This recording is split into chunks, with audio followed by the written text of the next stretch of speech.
I think Macron doesn't have any of the gravitas of a Francois Mitterrand. But that's a generational thing a little bit. I mean, Francois Mitterrand fought for the French resistance against the Wehrmacht. I mean, it's a different generation. Yes, it certainly is. But I do think that with Emmanuel Macron, he's a very petty politician. He complains all the time. He behaves like a sort of spoiled brat at times. And it's a very immature foreign policy. And Margaret Thatcher would have certainly viewed Macron as not her equal, I would say.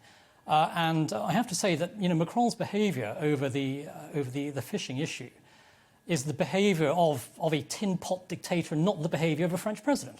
This is not the way a French president should be acting towards a close partner and ally in many respects, actually. And so disgraceful behaviour from the French, pathetic.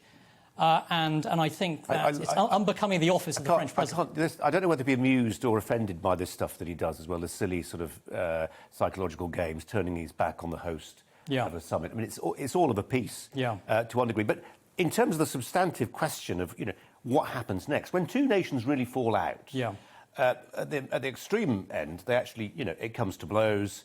Heaven forfend, it's not going to come to that.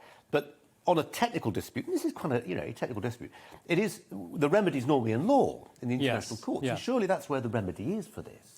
Well, I think that's certainly the approach the British government is taking. They are threatening further action as well, naturally, against the French, because the French are behaving in an unreasonable fashion. But I think that we also have to be prepared to defend, our fishing vessels against any kind of aggression from the French. The French are behaving in an appalling manner.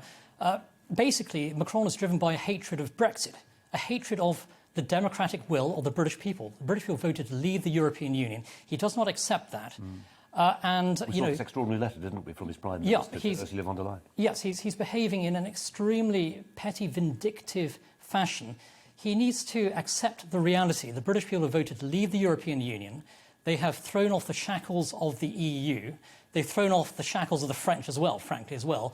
Macron's in no position whatsoever to be lecturing the British people about their own democratic decisions here.